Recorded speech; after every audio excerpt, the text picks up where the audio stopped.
The Strange Motion Way podcast, brought to you by Royal Purple. Premium synthetic motor oils and high-performance chemicals have been designed to improve performance, provide long-term protection, and give you the confidence to push your vehicle to the limit. Royal Purple Premium Synthetic Motor Oils.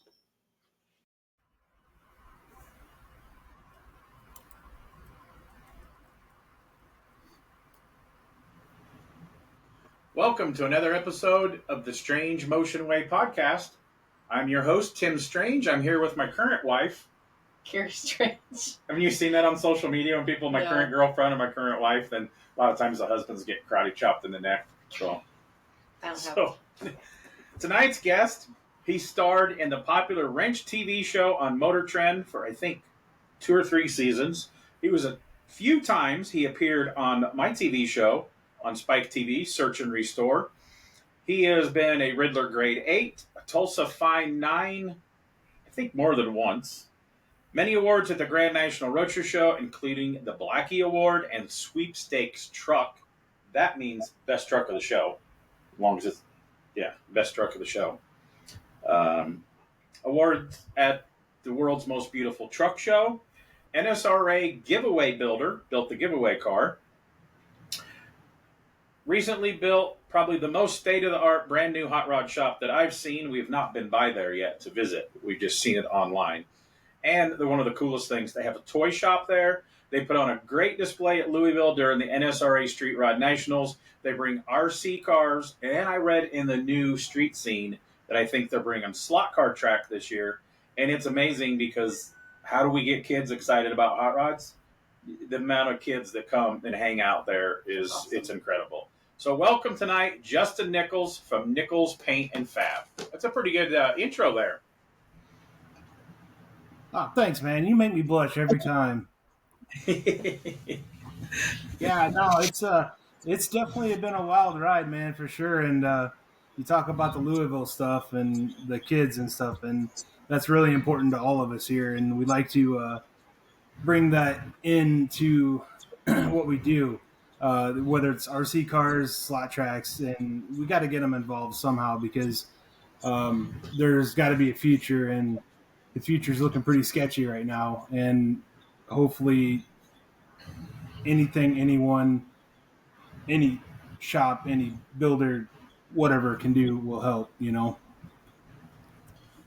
Yeah, we talk about this a lot on our podcast about the future of hot rodding. And of course, we know a lot of people. It's not totally bleak because we see our friends, your employees with kids, so they get exposed firsthand. But it's harder to get the kids involved that maybe their parents or uncle or grandpa isn't a hot rodder. That's not taking them to the local cruise night or a cars and coffee and stuff. But if they come there to the Street Rod Nationals, they really get excited about it. There is some parents that aren't too happy because the kids throw a fit until they buy them something, but it is pretty awesome. So hats off to you for helping the new generation. Yeah. And apparently it's not all work because he smiles really big all weekend when he's out there playing with the RC cars. So he's just a big kid at heart too. Until I break something and the guy's got to fix it, and then I'll just break it again. But no, it's all good. Yeah. So let's go back to little Justin. How did you get into cars as a little kid? I really don't know this beginning story. We've hung out enough. I'm going to say you were on my show. We hung out at a bunch of shows, hang out in Tulsa. And I don't know the beginning story of Justin Nichols. Yeah, so it started from before I can remember, probably. Dad was always busting his ass so he could afford the hot rod stuff, you know. He would hand letter semis. He would do the hand lettering on all the local race cars. So every weekend we were going to local shops. He was doing the sponsors on all the cars and the big numbers on the sides and stuff like that. So I'm sitting around with the cigar smoke and the cigarette smoke and all the beer cans floating around and, you know, the shop life. So, but he did that so we could afford to build, our street rod that we were building in our shop, which was a 31 Ford pickup, which we built over the years, and we got it in primer, took it to a few shows, won some unfinished stuff, got it done. Went to, I think our first show was Louisville, so which is kind of why that show has so much meaning to myself, which I'm trying to help, be involved with it as much as we possibly can and keep it going. So that was our first show with that truck. Did well, blah blah blah. Got into high school. It was in storage. It caught on fire. The fuel line had a crack in it. It burnt down. So I had to get a decent job because I wanted to rebuild it. Dad couldn't do it. He got to where he couldn't work anymore. So I was working, 2-3 jobs, going to school, trying to graduate, and all that stuff. And that's where it all started. I had to build my first car. My first car was an '84 Trans Am with a 2.8 with a 5-speed in it, and Dad made me build it and pay for everything. Nobody bought me nothing. So what was you said you worked a couple jobs? What were your first jobs as a kid when you were doing this? Well, my first job was technically painting tractors and trailers in Dad's garage. He would kind of teach me how to do that, and then I would work in at the local Chevy dealership here in town. I was the porter, and then I worked up to the service, so I would do like oil changes and worked up to some of the mechanical jobs, and then I would start doing the, making money on doing mechanical jobs and the time, whatever you want to call it. What is a porter? And then I got in the local, like detailing and okay, delivery of the cars and stuff like that. Okay. And then just kind of odds and end jobs, and then I went into concrete, and then I traveled. Then I was making all that money, and then I just started buying cars, and then in 2007, I opened my first shop, built my first shop on my property, and then during the day I would work at that shop, sell my jobs, and then I'd go home and work, do the paint work and the fabrication at night, and then go back and work during the day. So, work during the day, work during the night, do all that stuff. So what before you opened your shop, did you have another car after your Trans Am? Yeah, so I had the Trans Am, and then I had a '79 Ford regular cab short bed, which I had put a small block Chevy in. Thing barely ran, had some side pipes on it.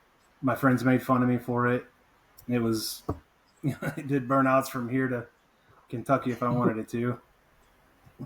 Yeah, that's one thing Justin likes to do. We jump out of time a little bit. He usually jumps in if he has a booth at Tulsa. He jumps in and does the donut burnout thing. Yeah, Justin likes to do burnouts very much. So what kind of student was Justin?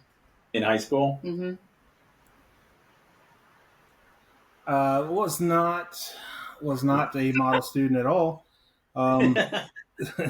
So the 32 Ford that we built with the turbos, that was actually designed in my sophomore year study hall, back when there used to be cool magazines and stuff like that. I sketched that out in my study hall, and that's where that idea came from.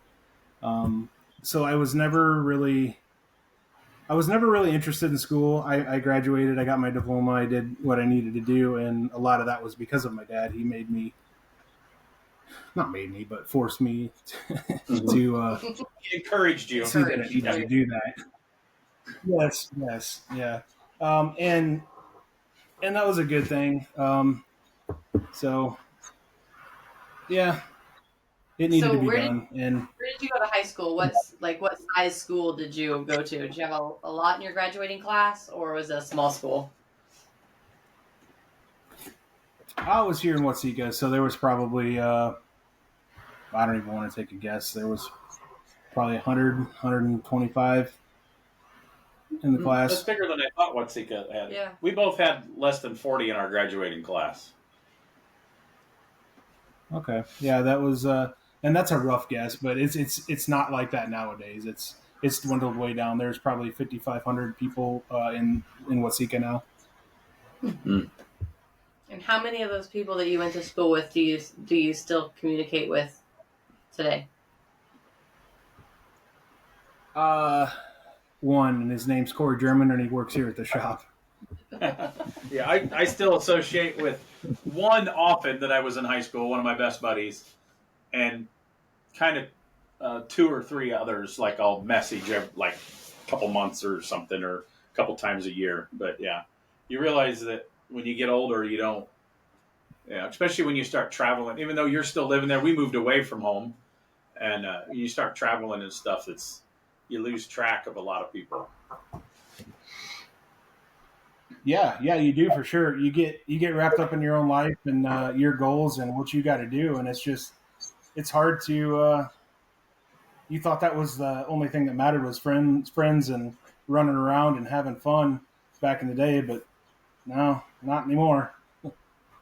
Yeah, you start out with your shop, like you said, you were working at your shop and then working at home, and we still do that now. You might be at the shop longer and not a home shop. I don't have a home shop, but I don't know when when that slows down that I can just put in 40 hours a week, but I guess I still like doing it. Yeah, I have slowed way down. I used to do the 20-hour days, and I I've had to stop. It's took a toll on my health. Mm-hmm. Next year will be, I think, my 20-year uh, anniversary for in business, and this has all gotten so big and so hard to handle and manage, and it's become a monster, and I'm trying to figure out how to handle it. I still work a lot of hours. I just do different things now, and it's kind of harder than doing what I want to do. I want to fabricate. I want to build stuff. I want to use these things. I mean, I might as well wash dishes. There's no scrapes anymore on it, and there's no paint under the nails, and eat it. But I I don't know, and it's so stressful, and I don't like it. But we still built some cool stuff, and I mean, we've built something really cool here. But it's time to enjoy life, and the whole industry, in my opinion, has kind of gotten weird. The the goal used to be get get that big ass trailer and go to a show and bring as much cool stuff as you can and park it there and show your stuff off and be there, wear your nice stuff and try and find that next customer and sell yourself and hope that you can make it that next year. But it's like that's so expensive now that you can't do that, and there's no more magazines. It's like you can't get a feature anymore. So it's like, what are you striving for? It's like, what's the goal? It's like, are you building cars now to post it on Facebook? Are you? I mean, what's so? Yeah, I agree with you to a point. There is still magazines. There's just a lot less. How old are you now? I know you're younger than me. How old are you now? 43, I think. Okay, I'm thinking, yeah, right. You don't really know. We can blame paint fumes. I'm 54, and we'd go back in the day. We'd go to the Street Machine Nationals and get a couple freelancers to shoot a car. One guy would get it in 6 magazines in different countries. So all these magazines, you could have all these cars because there were so many magazines. Now, in the Garage Media, they have Modern Rotting and All Chevy and Classic Truck Performance. Then we have Wheel Hub. Rodder's Journal's coming back a little bit. You got the Good Guys does features in there. Street Scene does features. There's still street trucks. I know I'm missing a couple others. I'm going to be upset when I'm looking around at my magazines. But yeah, there's. And those are great magazines, and they're awesome, and I love looking at them. And I'm not downplaying those at all. It's not like going It's not what it. to put $20 in fuel and in your truck and grabbing, Street Rodder, and being like, oh yeah, that's Tim, or that's whoever, and it's a different feeling. That's Yeah, all I'm saying. I'm So. guilty. I haven't subscribed to Hot Rod. I usually just buy it off the stands, and I've been trying to find the newest issue. I can't find. If I drive up into Nashville, but I went. Where was that? We stopped at the other day. There was some place I was like, oh, we were in the mall. I had to buy shorts. Yeah. There's a Barnes and Nobles there, and Barnes and Nobles didn't even have Hot Rod in the mall. Didn't have anything automotive. No, I mean, I think they had like a for sale ad magazine, but like it used to be like a Wheeler Dealer or Deals on Wheels, but I don't know what it's called now.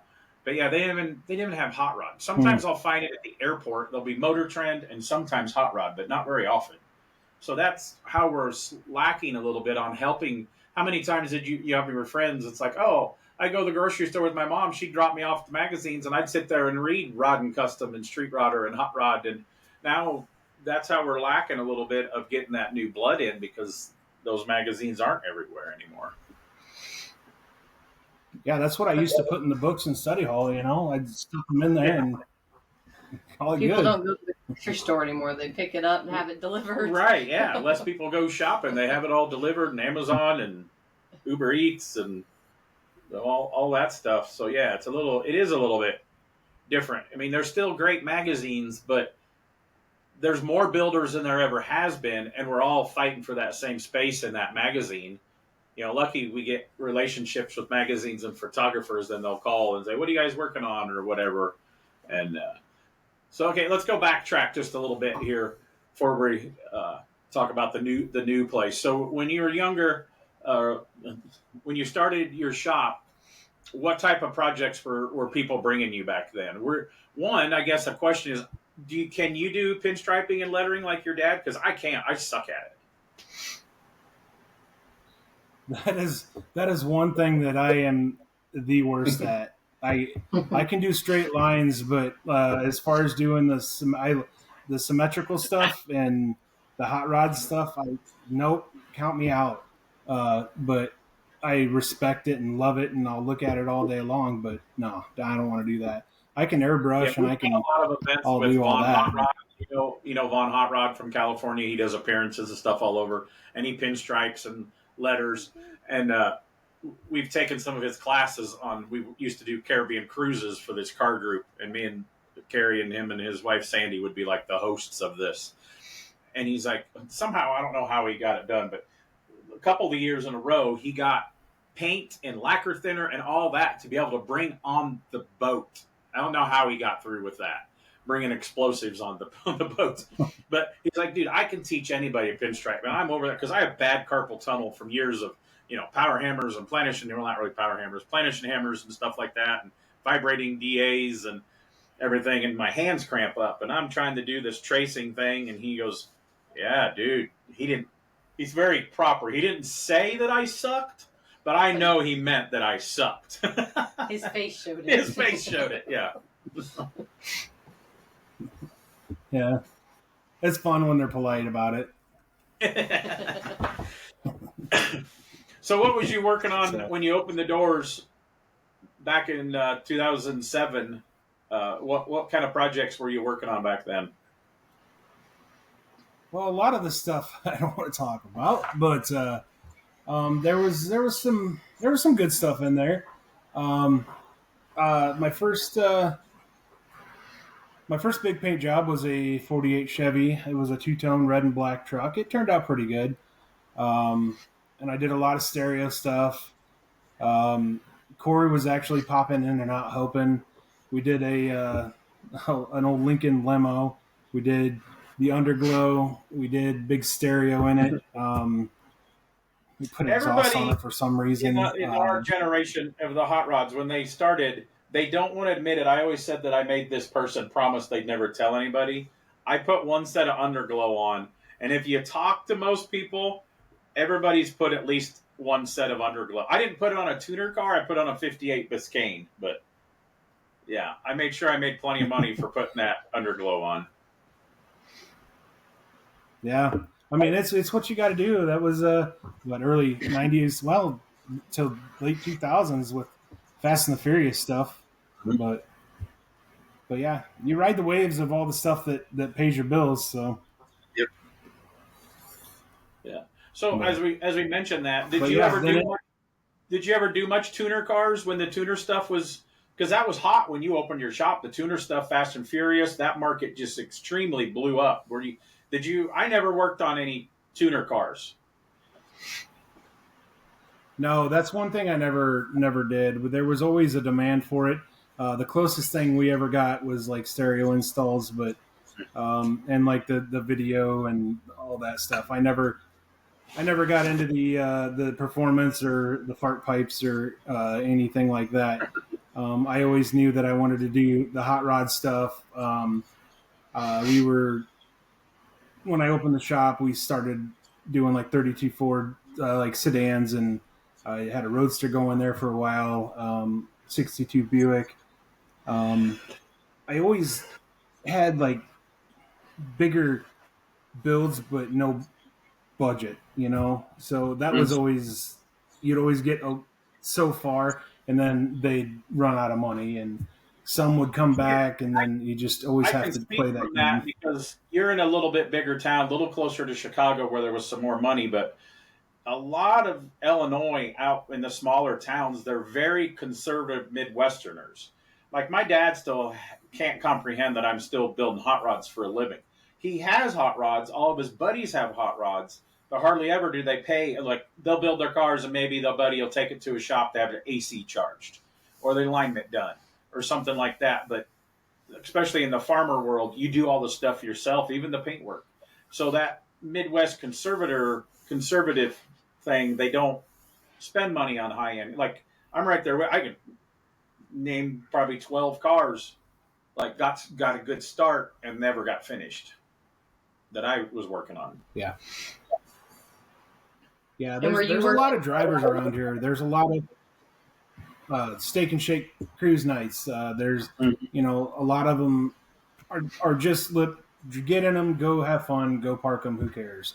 But now when we've seen the other side of the show cars, the quote, and I don't mean this disrespectful, the trailer queens and Q-tip cleaning it, sometimes the drivers are fun to build because then I think the driver people, especially the people who do the cross-country road tours and the power tour, everybody has different fun in this industry, and that's why I love the hot rod stuff so much. It's like a horse. You do this different stuff. Like you got your cruise night car, your cars and coffee car, your good guys car, your NSRA, your indoor show car, and all that stuff. It's a totally different. But the driver people, they're having fun with their stuff. They definitely are, and they don't care. Some people, I can't say some people because yeah. Why is it like a horse? Some people do barrel racing. Some people do showing. Some people race them. Keep up, Carrie. I thought you meant people are going to like take their horse to the mall. Well, we live in the South. I've seen the horse at Dollar General. Okay.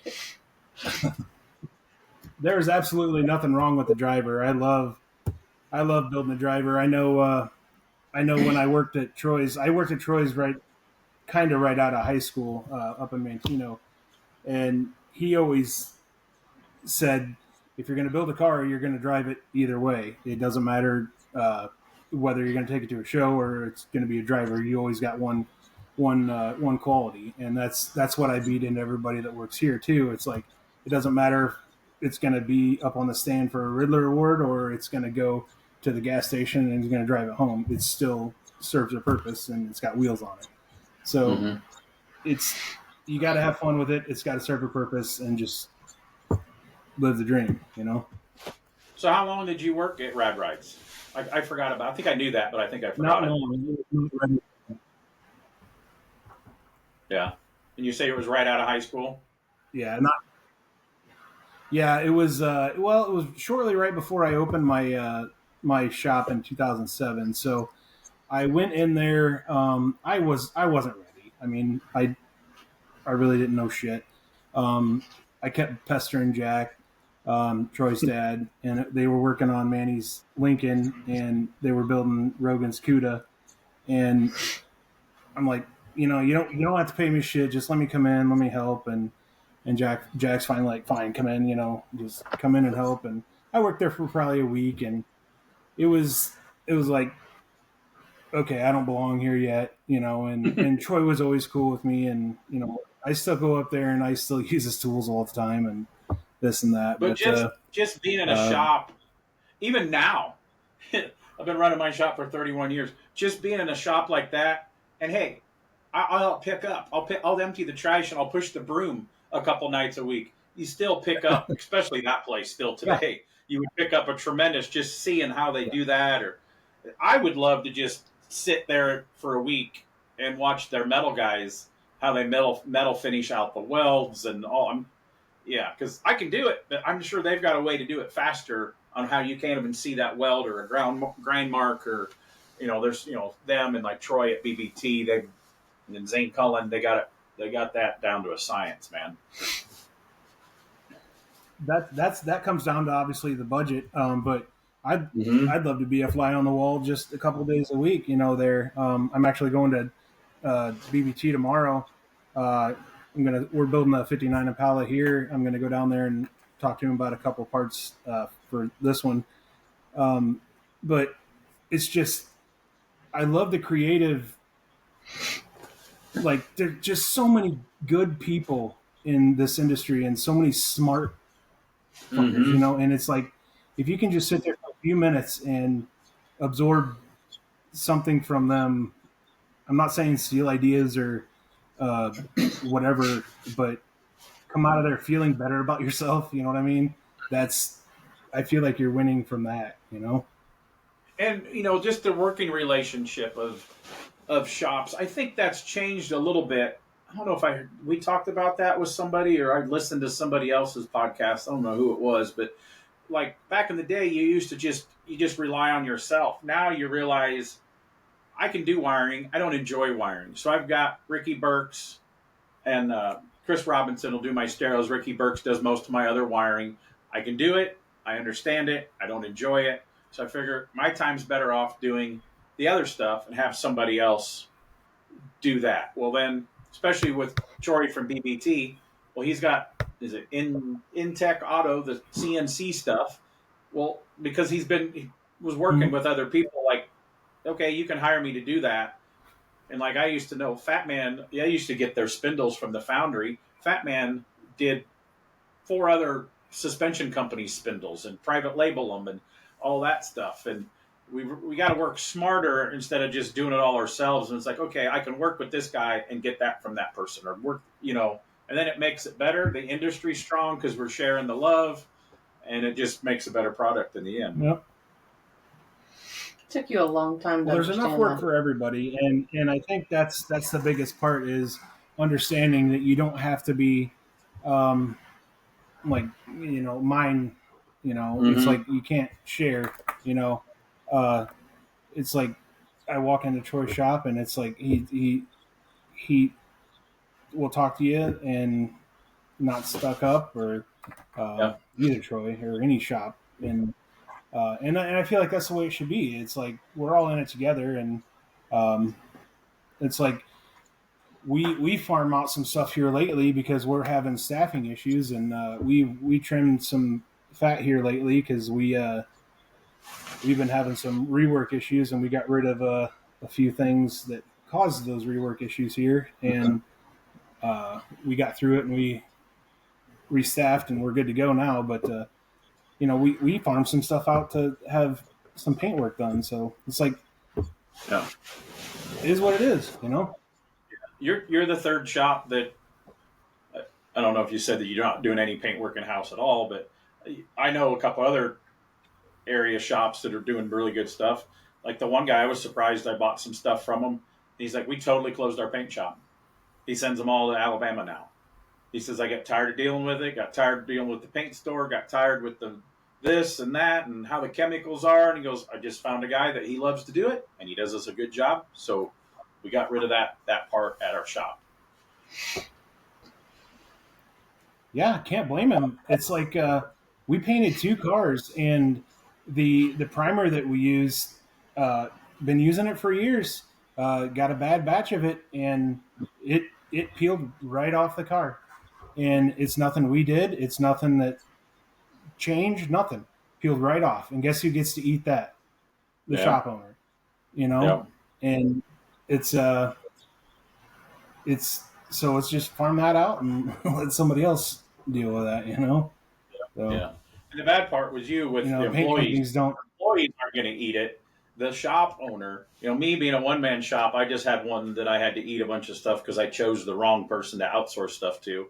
And I had to eat a lot of stuff. But I did it at nights and weekends and worked on paying stuff during the day. I couldn't have my customer or my employee because I don't have an employee. So we'll go back in time a little bit. I've got some earlier questions, but while we're talking about it, um, you have how many employees do you have? I know you have grown big, and you said you just cut the fat a little bit. Like me, I always say as a kid, I always wanted to build hot rods. I never dreamed on managing a big crew. That's why I never grew big enough. And then especially early on in my career, like you said, all the stalled projects. So I didn't want to add a bunch of guys and then, oh, you got to get on unemployment because this guy hasn't paid his bill in 2 months. So how big, how many employees have you ever been the most? We are right now. Well, I rehired and replaced the people that caused some issues, but we're at 15 or 16 right now. Oh, wow. That's a lot. Yeah, it is. And we haven't really had any issues with customers. The money issues. One person got sick, but he's been in contact and we're good now. But things keep rolling. It's tough. I never pictured myself being in the position I'm in now. Like I said earlier, I always pictured myself being. I'm still the designer, I guess, but more hands on. I'm happy when I'm moving metal, cutting, welding, doing stuff like that. It's I'm putting fires out all day, every day. I kind of work till like 10 or 11 o'clock at night with questions, and customers are on different time schedules. They're out on the West Coast. They're on the other side of the world, whatever. So I gotta deal with that, and it doesn't stop for me. And it's okay. I mean, it is what it is, but it gets rough. So, but Okay, so let's backtrack a little bit. Um, I can't remember because I don't think I really knew you that well yet when you were on my show.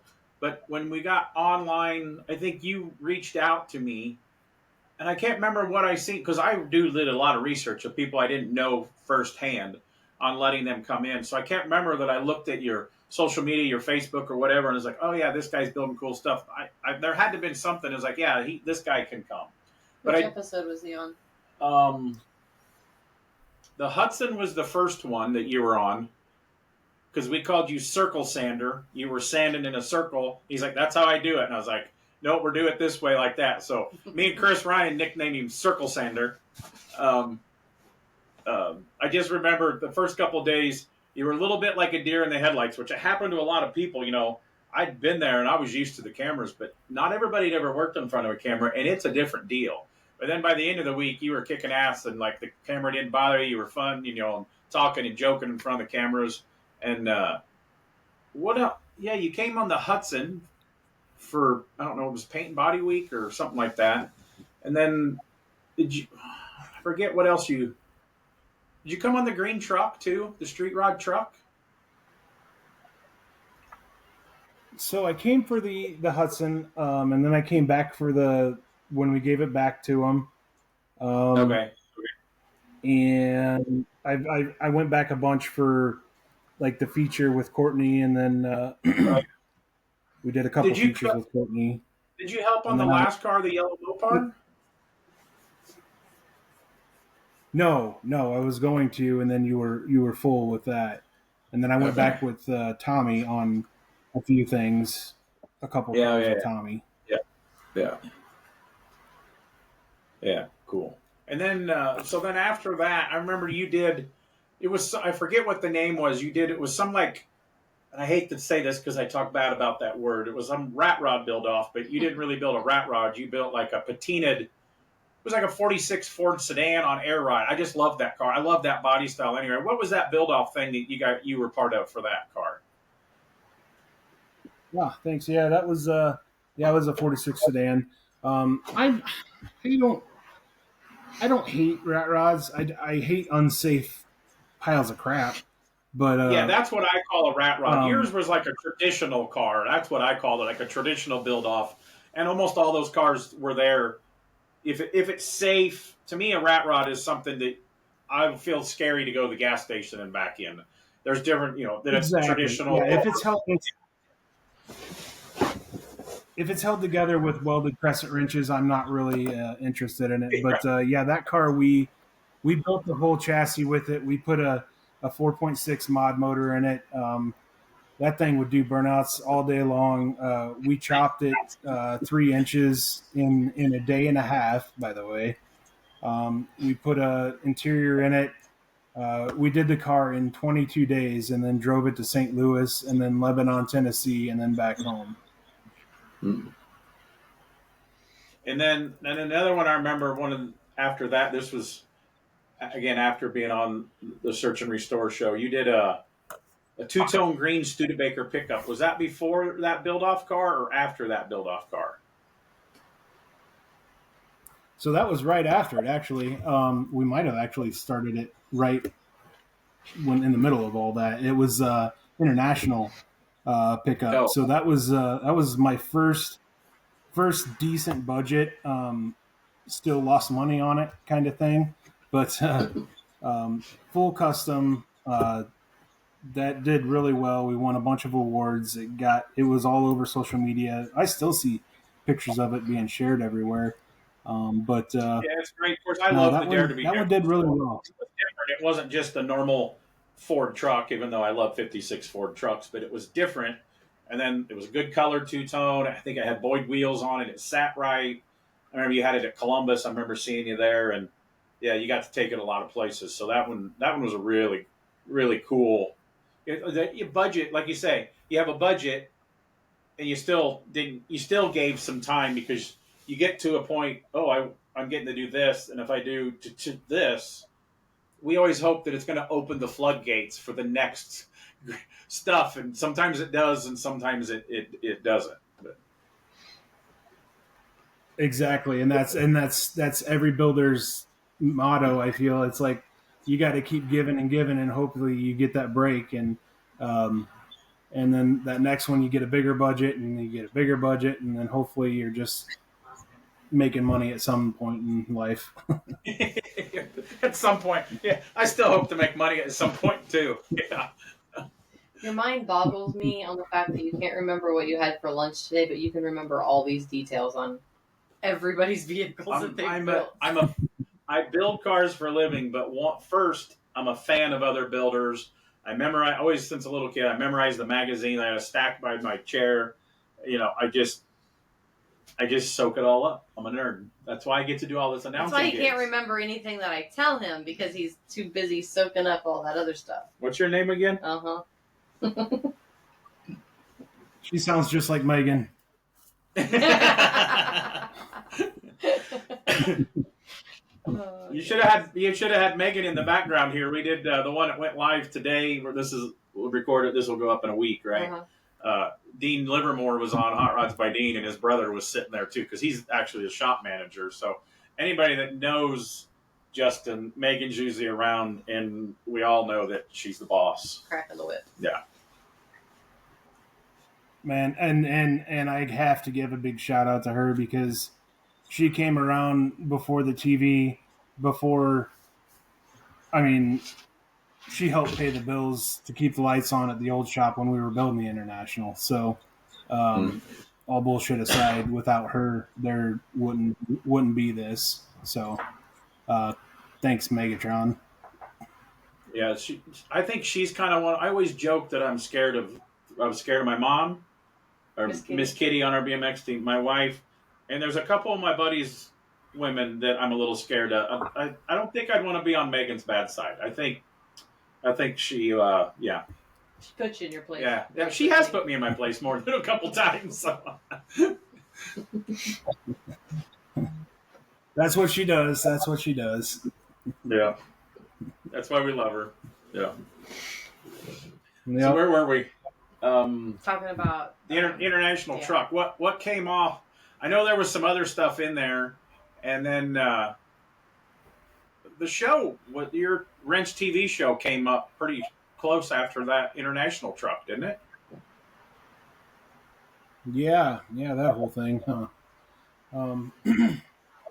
We did that truck, and then shortly right after that, we got called by the production company that did our show. They did Diesel Brothers and a handful of other shows, and we've been approached so many times, and I was like, yeah, whatever, another show. We'll see what happens. And then they show up.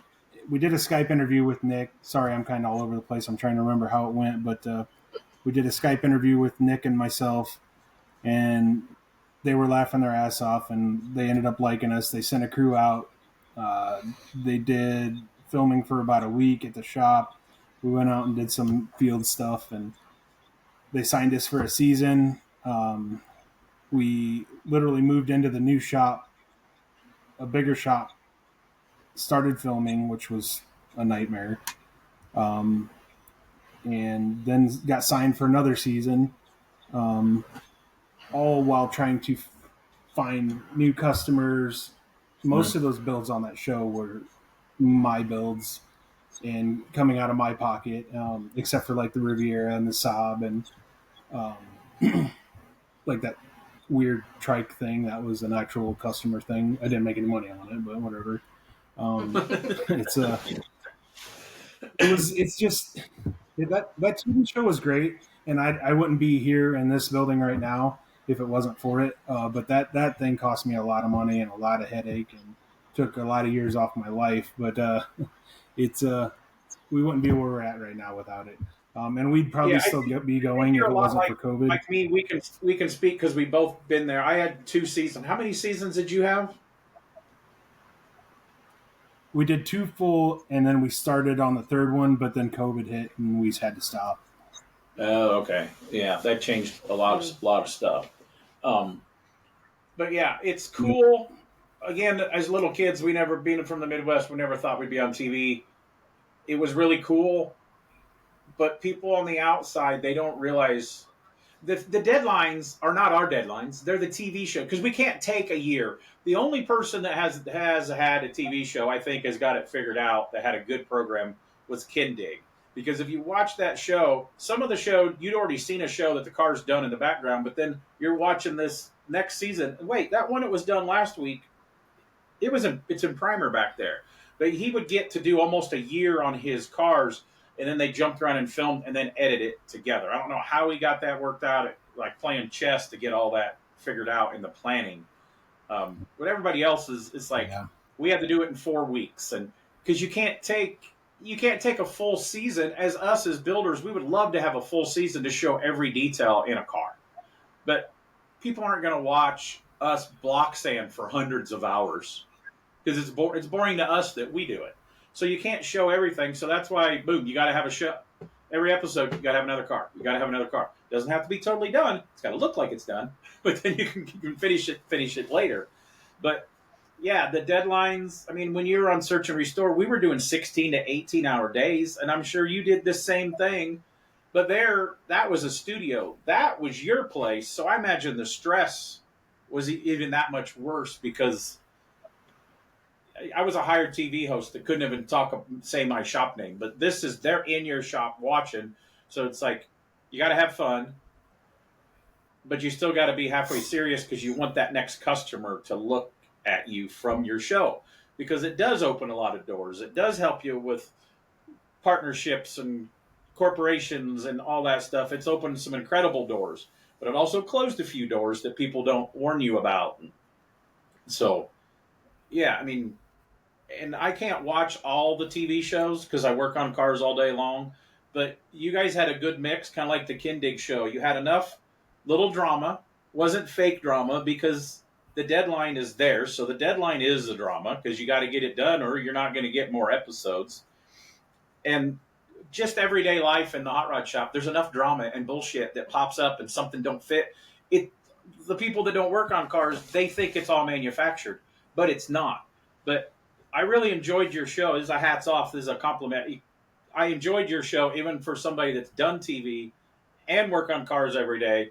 I enjoyed your show. I can watch Kindig's show. I can watch Joe Martin's show, and yeah. So, but I also know everybody, so I'm a little biased, maybe. So you did a good job on your show, showing enough of to entertain the non-car people, but then enough trinkets for real car people to still be, oh, I like how he did that and understood what you were doing. So, and it's hard to do that when the TV people and the editors are not car people. Breathe. Thank you. That was the hardest part because all the editors are out in New York and they're trying to ask you a million questions while you're trying to build 5 cars in 4 months with 4 people. And that's like that Buick Riviera. I don't know if you've seen that one, but that's a year and a half build alone.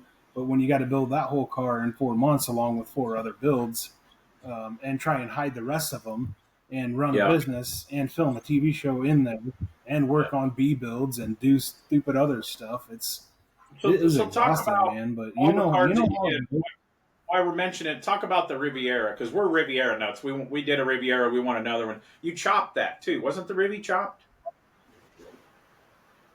Yeah, so we chopped that one 1.5 inches. We shortened it 2 inches. So I cut 2 inches out of the quarter panel, shortened it up. Did a bunch of stuff on the taillight area. We put a different dash in it, different seats. And this was all a mixture between the owner and us. And there was some stuff that I didn't really want to do. Like the interior stuff was kind of weird. But I really liked the car. I think it really put it into proportion. There was a few other things I wanted to do, but for time's sake, we really couldn't do it, obviously. But I thought the car turned out pretty decent. Yeah, I think, of course, being a Rivi fan, I think that was my favorite car you built on the TV show. So how many builds did you do total in the time you did the TV show? 10 altogether. Okay. You can see the pain in his eyes when he says 10 altogether. 10 altogether. Yeah. Yeah, no, it was horrible. God. Yeah, it's like they all go through that. I stopped at Joe Martin's, Iron Resurrection shop. I don't know, we were down there on Power Tour or something, weren't we? And I went out there. Cars and Cones. Cars and Cones. And he's like, dude, he was so, like, I've known Joe for a long time, and, like, he couldn't even hardly hold a conversation. That was when he were doing his patinaed 56 Ford. He was building a cross member from scratch in the A-arms because he'd used up all of his favors of people helping out for sponsorship on the TV show. And, you run out of people to help because they can't give, they can't give chassis to every car and crate motors to every car for all these TV shows. He finally ran out of his favors, and he was building his cross member. He's like, dude, I don't think I can do this again. And he did another, I think, at least 2 more seasons. But yeah, it's a rough deal. Like you say, it definitely ages you and takes years off your life with the stress and all that. But yeah, I talked to him quite a bit, and his parents grew up 15 minutes, or he grew up 15 minutes from here in Rossville. So we talked quite a bit. And he's like, man, it's rough. He's like, that the show's done a lot for us, but like we gotta get back to life. And he's like, gotta slow down. I was like, yeah, it'll kill you. So, yeah, I mean, some of the people that's not been there, they'll listen to us complaining about having a TV show. It sounds bad when you think about it that way, but it is a lot of work. I don't regret doing it. like you say, I've turned down a bunch of stuff. It'd have to be the right show, not a drama show, if I ever did another one again. But it opened the doors for me to do all this race announcing and stuff. So, yeah, you just never know what it's going to do. Yep. Yeah, no, and going down there with you really opened my eyes, and it's like, God, it's like that's a lot of work. You know, I was watching you, and I'm like, man, you're getting ran in the ground, and it's like, I don't want that job, and then look, and then I did it, and I'm like, well, that was stupid. So you're saying you're a slow learner? Yeah, I'm a little slow. Yeah. It's crazy. Okay, the show ended COVID. So then, what was there another serious car in there before we talk about the twin turbo truck? We got to talk about that. Was there? I kind of forget. The truck's a serious heavy hitter. But when did you start the truck, and was there anything else? I kind of don't remember. Oh, you did that green truck. Your burnout truck, didn't it? Or did you do that one on the show? The C10 was the first season of the show. The Factory 5 truck was done here at the new shop. The Roadster pickup was supposed to be on season 3. We started filming that actually, which it's on YouTube now. First and second episode, but. Yeah, that was right on in the last. That's the last one we built in the old shop right before we moved here. Oh, so the twin turbo truck was finished in the old shop? Yep. Oh, yeah. Well, it was kind of a mix. I mean, it was kind of finished there and dynoed here. You know what I mean? Okay. So let's talk about the twin turbo truck. This is the one that has won a lot of awards. It won the Blackie Award. It won Sweepstakes Truck at the Roadster Show. You couldn't compete for America's Most Beautiful Roadster, even though it's a Roadster truck, because you had debuted it someplace else. But you won a lot of awards and got a lot of attention with that at the Roadster Show. Kind of almost like, oh man, maybe I should have saved it and debuted it out here. So talk about all the engineering in that truck. There's a lot of. We already mentioned it that he drew sketches when he was in school. Incredible craftsmanship in that thing. Thank you. Appreciate that. That means a lot. So yeah, that's been in my head since high school.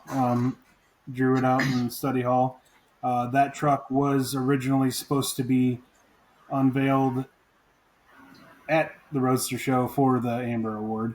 Because that was a promise I made to my dad that I would compete for the Amber Award. And it didn't happen. The first set of wheels didn't work out. Second set of wheels didn't work out. Had to be remachined. So, long story short, the wheels held us up for 3 years for showing it anywhere. So we finally got it unveiled, and the owner's like, "Man, it's like, all right, let's just show it." So we ended up unveiling it in Chicago. Not really the best place to do it, but we're like, all the other shows have already passed, so we ended up getting Select 6 up there. Troy beat us out with his that Chevy, was it Roadmaster, that red one? Beautiful car for Rydell. Yep. Yeah. And then we just started taking it to everywhere that we possibly could, and then we're like, you know what, let's just take it out to the Roadster Show. You know, we're not gonna get the Amber Award, but let's see how they take it out there, because it is a 32 Ford. They're either gonna love it or hate it, and it's never been done before to a 32, and everybody loved it, and I think that meant more than any award, to be honest, because everybody was just blown away by the thought process and the engineering, and that it actually ran and drove and put itself in its spot, and and which was not easy to get it to do. And we're actually getting ready to do burnout videos with it, by the way. So keep your eyes peeled for that. So explain to people that's not seen the truck no. what we're talking about. The turbos are in the headlights. Yeah, so it's kind of hard to explain, but yeah, picture a 32 Ford Roadster pickup with twin turbos that are hidden in the headlights, and the exhaust comes out the back of the headlight that looks like a traditional header that exits at the cowl. But the headers that come off the block are intertwined that look like they're tied into that. And 10 feet away, it looks like a traditional Roadster. You can't tell that it's turbocharged. So what I did is I kept the stock 32. The packaging is even more impressive that it's not like none of this is hiding behind a set of fenders and hood sides. There's no hood, there's no hood sides, there's no fenders on it, but it's out in the open. But you kind of, if you're not really paying attention, you can kind of walk by it and not realize that there's turbos in the headlights. It's super rad. Yeah, people have walked right by it, and people get drugged back to it to get shown the turbos and that there's actually wastegates and blow off valves and all kinds of stuff in there hidden, and there's actually headlights and turn signals and the stock 32 grill shell has an intercooler in the center, and it's a split radiator, so it actually cools. And I built the upper intake, so it actually blows into the Borla intake, and it functions. And the Dan Baker did all the machining on the headlights and the cantilever suspension that I designed in the bed with the QA1 shocks. And Baker did the firewall. He machined and milled all that stuff, and the beehive on the firewall is all done by him. That's how you fill the coolant now. So there's just so many little trick things that make it function. It's my thing that really sucks me into a car. There's Jack Chisenhall's car had one, and a few other cars in history that jump out in my mind. But when your whole firewall is billet and stuff mounts off of that, I just get all excited about a billet firewall. I don't know what it is. I really like it. Yeah. That's why I did it, because I wanted you to see you smile, Tim. Yeah. I'm not that hard to impress, really. You didn't have to go to all that lengths for me, but I appreciate it. So, yeah, that car, and I think I told you there that time. To be in the Roadster, the Amber building, and not competing for the Amber, and to be like on the side of that group, I was like, oh, the promoters really like this, and they were kind of telling you should have saved it because you were up front with all the other 12, just not in contention. And that confused a few people that you didn't win awards in the Amber section because they're like, how did that? And I was like, well, it debuted someplace else. They just put it in this room, and it won a lot of stuff and got a lot of attention. I know a lot of people, and you definitely had people talking out there. They were very, very impressed that this Midwest shop brought this truck out. So, yeah, very, very cool. And to hear all that, like I said, means so much. And it was overwhelming, absolutely. And it tugged on my heart a little bit to be in that room and not be able to compete for the Amber, but to come away with those major awards, in my opinion, are major awards. And is freaking huge, man. Amber's obviously a huge award, but those are big. And then we went back out there for the truck award and did well out there. We got best engineering. We were in the top, whatever it was for the most beautiful truck. So I think we're just gonna have to start going to California more. It's a long, like you say, it's a long drive, and yeah, but you got to do that to get your projects out when you put so much into them. So that car, that guy's around from the Peoria area, and it spent some time. They had a car display in one of the museums around Peoria. Was that last winter that it was on display there? Yeah, so they just pulled it out a couple weeks ago from the Peoria Museum right there on the river. So it's back in his collection for now, but then it's going to come back here, and we're going to redyno it and start driving it some more this summer. And we're going to go to Columbus Good Guys with it. It hasn't been there yet, and then we're going to probably bring it in our booth again at Louisville. We got a couple more cars that we're going to bring there for the booth. So funny thing about that guy what's Sutherland's his name, I think, right? Yep. He won the giveaway truck the first year at the Triple Crown, didn't he? He sure did, and I actually paid for his entry fee, so I still think it's my truck. So you should at least get visitation right the next weekend a month or something. I haven't even seen the damn truck yet, so I don't know.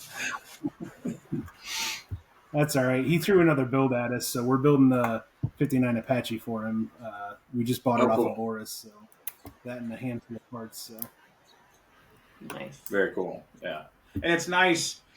You know, there's a reason that what's his name, Roger at Ironworks and Troy at BBT do these business classes, because it is a learning experience, and there's nothing harder than trying to build a high-end car for a client, even if they can afford it, that's never had anything built. I mean, maybe they've had a house built and you can explain it in house construction terms, but when you're trying to create a one-off piece of art, there's a lot of learning and teaching you must do to that customer.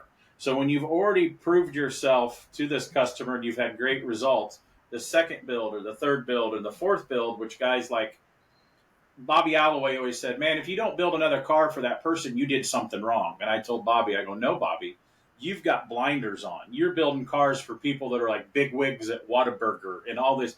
So they have a collection. Like, he's got one customer he's built almost 20 cars for. 90% of the world is that one customer gets their dream car, if they're lucky, with their finances, their work, their business, or whatever. So to build something for another car for a project, which we've been lucky to do that, not until the last 25, took us 25 years to get there.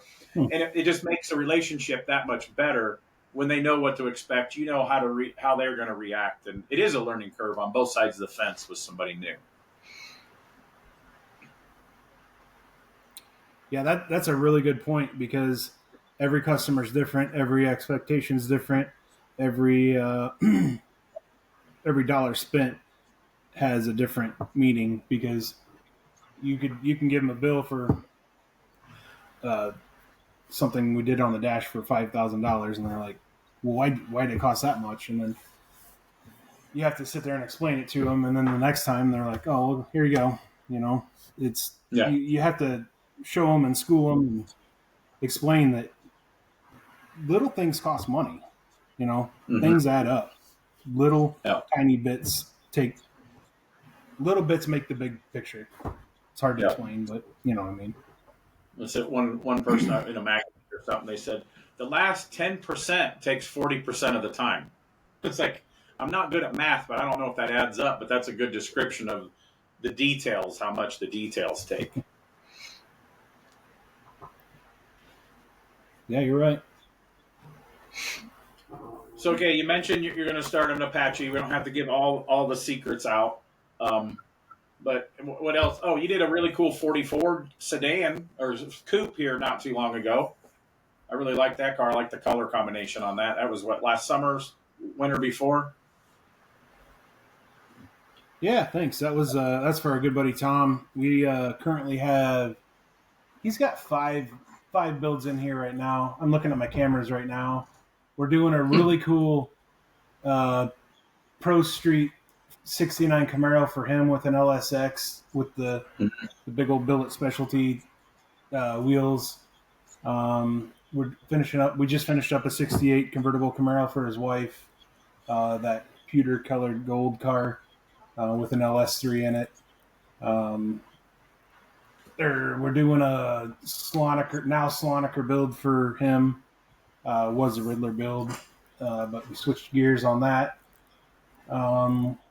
Okay, don't say anything more about that. Don't let out too much information. We'll just say there's a Slonaker car. You don't have to say what it is or nothing. So we can keep that secret. Yep. Yeah. It's something neat. It's neat.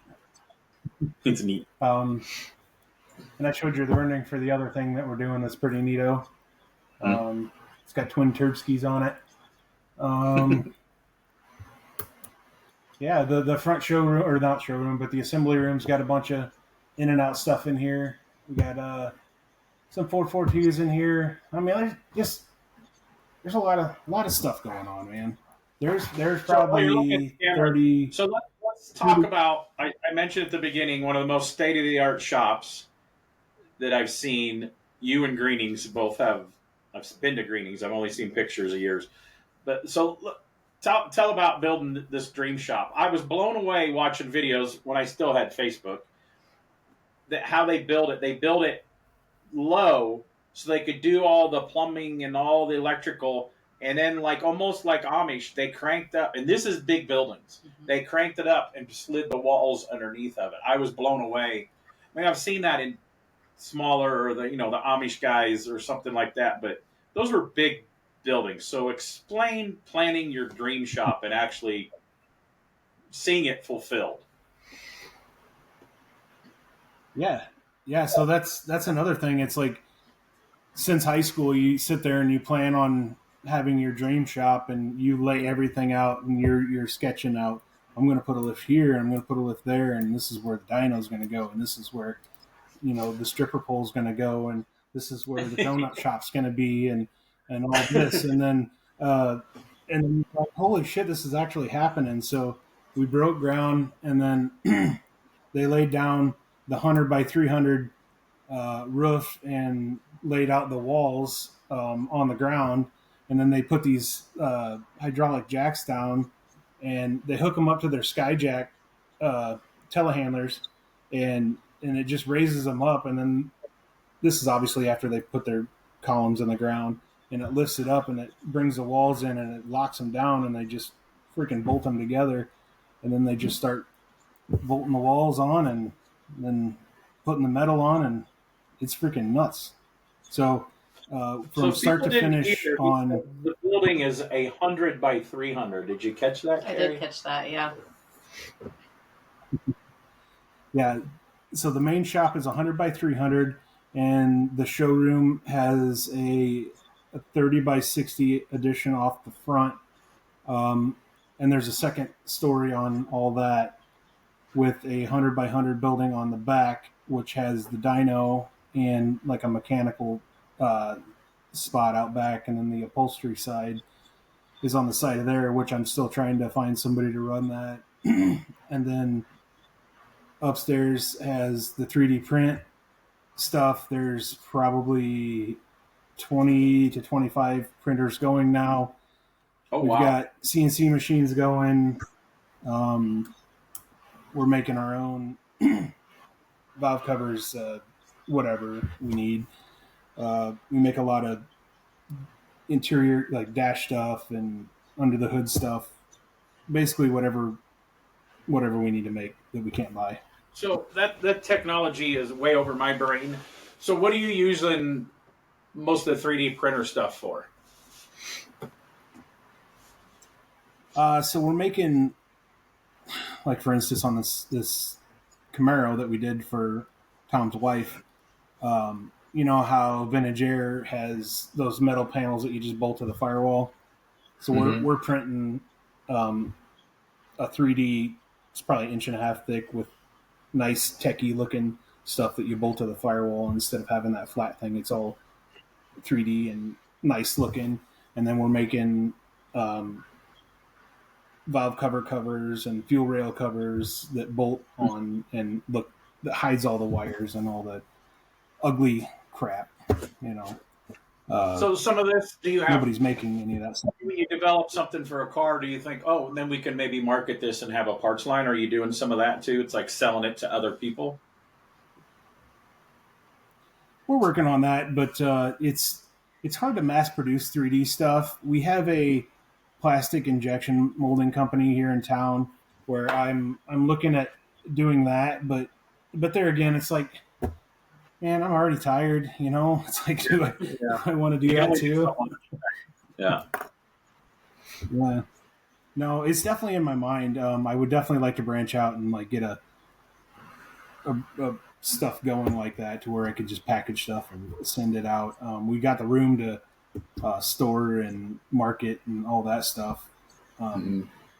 It's definitely in my mind. I want to see how the industry is going to go in the next year or so and see where we're at with that. Yeah, I agree.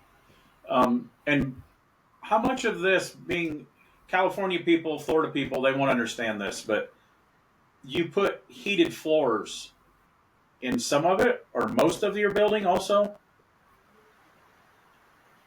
All of it, yeah. 100% of it is heated floors except for the back building. So we set it at 72 degrees from October till just a few weeks ago, and nothing else. No overhead heat in here other than air conditioners, which we just kicked them on a couple weeks ago, and runs like a champ. Wow. Yeah, that's one thing I wish I would have, when I had my shop in Illinois, that I would have done hot water heat. My brother-in-law did one in his shop, small shop. But yeah, your feet stay warm. The rest of you's warm in the wintertime. And to say, California people have no idea what the winter is like in Watsika, Illinois, because I'm so glad we moved to Tennessee because I don't like snow anymore. I don't like snow. It's really gotten better here. It's not, I mean, the wind has really picked up, but temperature-wise, I mean, we probably get a week of cold weather, but it's not horrible. But yeah, the floor heat really makes a big difference. You come in and it's all cozy, and you don't have to worry about nothing. I'm calling bullshit. But he says he's in there all the time. He doesn't have to go out in the snow. He's working all these hours. So yeah, you don't have to. Yeah. So we talked about at the beginning of you doing the RC stuff. You actually have a toy store there that people can come and buy stuff, correct? Yeah, so up front we have all the RC stuff. We got boats, planes, cars, trucks. We got RC track out back. I've got a pit bike track. I've got Gage, a four-wheeler track out back. We've got probably 11 acres next door that I've been hauling in clay and dirt. So I've got a pre-runner and the side-by-side stuff. So I'm going to be doing like a track and some crawling stuff and whatever, just slowly building a compound. Really big, like they have a whole section at the SEMA show. Do you do stuff on side-by-sides and UTVs or whatever? No, we thought about getting into that stuff, but that is also changing as well.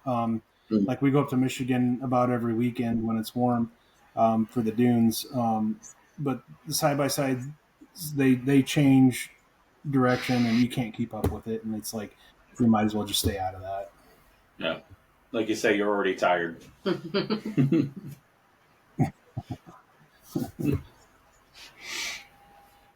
It's okay.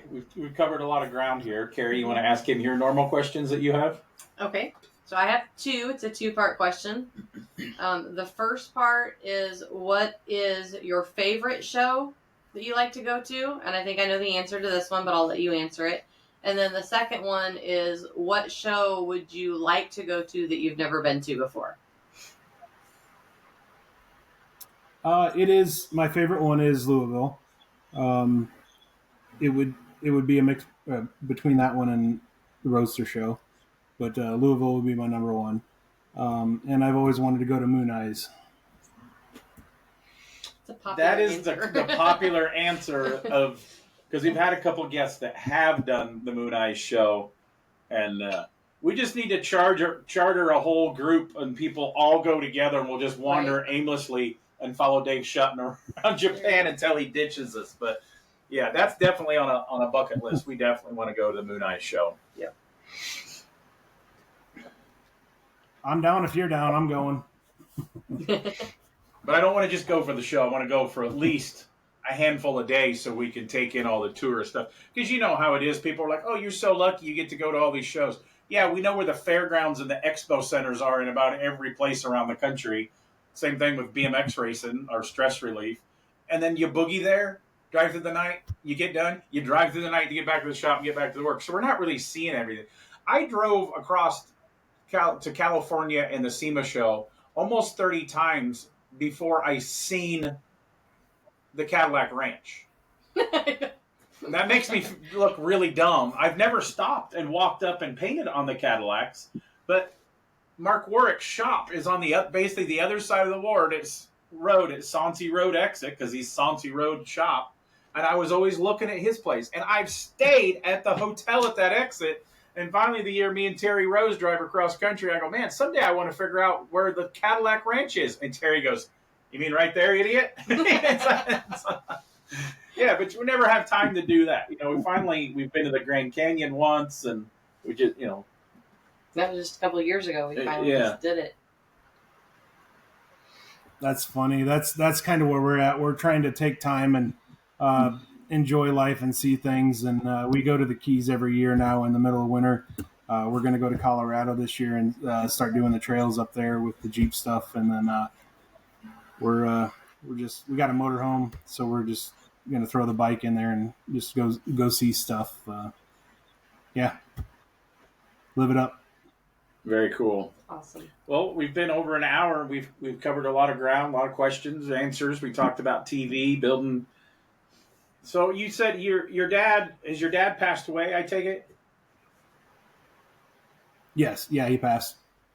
So that means you promised him that you would compete at the Amber. So that means you competed, but not for the Amber at the award. So does that mean you still have a promise unfulfilled that you need to take another car and actually compete for America's Most Beautiful Roadster? Or was the truck, you won enough stuff that you clicked that box in your mind? No, I still feel like I need to take something out there, and I have something planned, so it's still on the list. And he passed away right at the beginning, the second week of filming the TV show, actually. Oh, wow. So he never got to see the show on TV?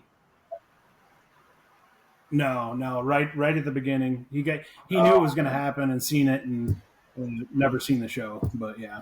Oh, man. So I never met your dad, but I'm going to say your dad would have been very proud of your TV show. I'm going to say that and mean that wholeheartedly. So, yeah. My mom was the proudest. Thank you. I appreciate that. When she had to tell everybody at every grocery store and everything, it was like, Mom, I'm glad you're proud, but we don't have to tell everybody. We don't have to tell everybody. Yeah. Okay, I got sidetracked being sappy there for a minute. I had a thought process going, but I don't know where it was going. I don't know where you're going either. So yeah, we've talked about a lot of stuff. Is there anything you want to thank the crew? We've thanked Megan already. Thank her again. Any companies that support the shop, you're welcome to say. There's nothing off limits. You can thank if you got a welder company or a paint company. You can thank anybody you want. Yeah, I mean Ben Pack, Miller, obviously the guys and girls here at the shop. I mean, without them, it's not possible.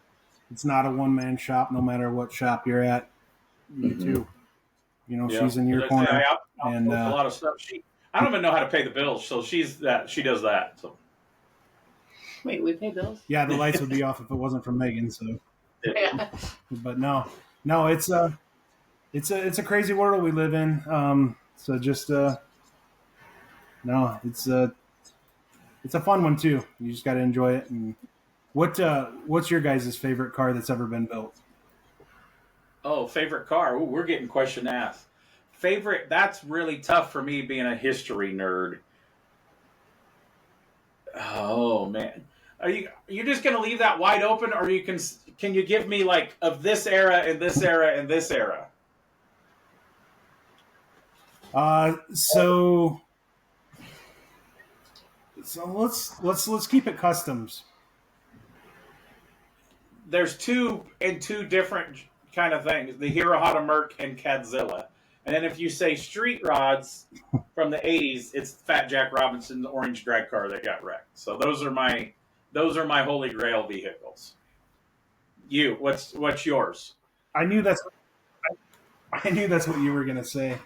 I don't know. There's so many. I wasn't prepared to answer the question. He just wanted to I would ask. probably say the Merc as well. Yeah, I've sat in the Hirohata. Dave Shutton loved me. It's in the Galpin collection. And I fought like I thought he was going to have to butter me up to get me in that thing because Hirohata must have been a really, really, like I'm in there with my knees clear up. Like they didn't lower the seats even when they chopped that thing. And I'm down in there, the big steering wheel. And then I almost couldn't get out. So, but I did sit in it. I have a picture with the door closed and me like totally looking like Herman Munster squeezed into this thing. Yeah. I'm not sat in the Cadzilla. I got in trouble at the Peterson Museum because it was last time I was at Peterson. It was down in the vault. Everybody can go in the vault now in the basement. And I walked around the ropes, and I got in trouble 4 times for looking at different cars, other amber cars. And I was like, I just want a picture of the interior because the Cadzilla, other than the hot rod feature, there's not a lot of pictures of the interior, and the interior is so understated in the Cadzilla car. And finally, I go, I want a picture of the interior. So I had to give my phone to the museum worker. Then I was telling, okay, point that way, why I'm on the other side of the rope. Because I almost got kicked out of the vault at Peterson for being on the wrong side of the ropes. The ropes. You're always on the wrong side. They of the weren't ropes. like big ropes. Like I didn't have to step over very tall to get all of them. But I thought it was more like a pirate code. It was more of a guideline than an actual line in the sand, you know. But yeah. What do you do? You would have done the same thing. Mm-hmm. Mine is the Hirohata, number 1, and our '54 Chevy is my second. I love that car from the first time it was done to the second time it was done. Well, we've cussed it a lot. It's currently not running, and the air ride's not working, and it's sitting in the middle of my shop. I just think it's beautiful. I love the lines. I don't think you've ever gave me a compliment like that. I know. I'm getting a little warm talking about it. But our '54 Chevy is one of my favorite customs of all times. My face is red. I'm not going to lie. That thing is bitching, and I love it, too. Well, I appreciate it. I love it. Yeah. It's one of my I need to get it right. It sat in the museum at Starboard so long that, you know, it's the worst thing on a hot rod or any type of classic car is sitting. It sat for 5 years, still hasn't started. All the air ride, the valves are junk yet. I need to rebuild. They were kind of worn out before I took it. So the valves are 23 years old since, man. Well, and that's the thing is, like, when we built that the first time, we drove the hell out of that car. We put 30,000 miles on that thing as a Pro Street car. Yeah. It drove so good. Then we redid it the other way, and we didn't put 2,000 miles on it before we, One of the coolest things is when we did build that, I used to be able to fit out of the window. I told that story to somebody today about, you know, you learn building, and we had shaved handles, nothing on the inside, so it was solenoid push button to get out and power windows. Luckily, we were at Super Chevy, Indianapolis, me, you, and your brother, and it wouldn't start. The battery wasn't tight. So I won't tell the whole story of how I said, but me and her brother stuck her out the window because some things weren't there, and we stuck her out the window, and she got around and wiggled. It said the next week I put a safety release. I had no mechanical exit. I was like, oh, this is cool. Shave everything. Yeah, now when we redid it in the early 2000s, it's got mechanical door pulls, so you won't get stuck in the car anymore. So we learned that lesson early on. Yeah. So we had a lot of fun in that car. Yeah. Or with that car, not in that car. Yeah. Cool. All right. Okay, you got any other questions for us? Since we never get questions from people. This is kind of fun. No, that's it. No, I was gonna have a bunch of questions, but no. No, it's about you. That's what we want. Yeah, it's about you. We talk enough, and we've interviewed each other, but yeah, we appreciate it. So if that's all you got, you don't want to thank anybody else, you wrapped all that up. We want to thank Justin Nichols. Tell everybody where they can find you on social media. Yeah, just type in Nichols Paint and Fab in any search bar, and then we'll be there. And if anybody wants to buy stuff for Christmas or kids' birthdays, I assume they can call you up, order RC cars and slot cars, and you can ship it to them, right? Absolutely. Yeah, there's no Toys R Us anymore, so if you want to support the hot rod business, buy your kids toys or your adult toys, because I don't know if people know this. As an adult, they say you can buy a birthday cake for yourself and it doesn't have to be your birthday. Same with RC cars and automotive toys. You don't have to wait to get a gift and a present. When you have adult money, you can buy it yourself. You can have cake for breakfast. You can have. Can I have cake for breakfast? Nope. I can't have cake for breakfast. I'm on a Visit diet. Nichols or us. Nichols are Nichols. There you go. I just pictured like you in a that. giraffe costume. That's perfect. Yeah. So yeah, look up Nichols Paint and Fab on all social media. They do a lot of postings. Are you doing much on YouTube now? We have quite a few things on YouTube right now. We've talked about doing some more. It's just so hard to film, edit, all that stuff. But maybe soon. Cool. Well, I want to thank you not only for being on our podcast, but for coming and working your butt off on my TV show. I didn't let everybody come, and not everybody lasted till a week. Apparently, allegedly, I might have been kind of a hard ass to work for, and I sent about 3 people in those 2 seasons home crying midweek because the stress, they just couldn't handle it. So I want to thank you for helping me meet. We never missed a deadline. Super proud of where you have ended up. Your TV show, I said, was great to watch, and I'd tell you if it wasn't. And just honored to call you and Megan friends. So, Well, thank you. I appreciate that, and I'm sure Megan does too. And we appreciate what you guys do for the industry and have done for the industry. And thank you for being our pals. Yep. Well, that's Justin Nichols from Nichols Paint and Fab. Another awesome The Strange Motion Way podcast. We'll see you next week. Hey, welders, ready to upgrade your gear and save some serious dough in the process? The Miller Build with Blue Savings and Rebate Program has you covered. Find amazing deals and cashback rebates on a wide range of Miller products, from welders to plasma cutters and everything in between, all backed by our 3-year warranty. Don't let this opportunity pass you by. Take advantage of the Miller Build with Blue program now. Visit us online or stop by your nearest Miller distributor today to start saving.